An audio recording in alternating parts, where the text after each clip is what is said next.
този кекс без захар ще стане любимият ви. В една чайна чаша топло млекце сложете около 20 на броя форми без костилка. Пасираме ги така, че да няма едри парчета.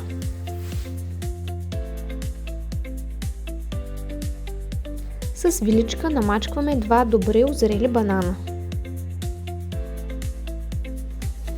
Към тях чукваме и 2 яйчеца. Добавяме и 3 супени лъжици олио.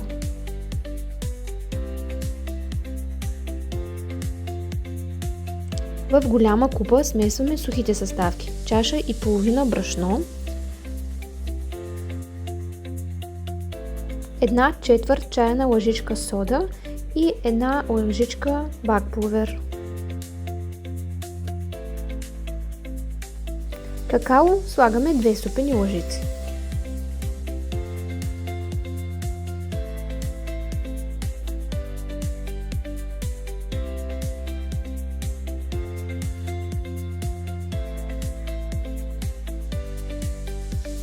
Към добре смесените сухи съставки добавяме и течените такива.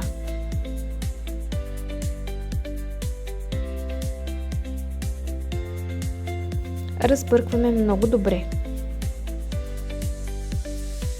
По желание може да натрошите вътре парченца черен шоколад. Аз имах боровинка в шоколад и сложих от нея. Получи се невероятно вкусно, но и само с парченца шоколад става много добре.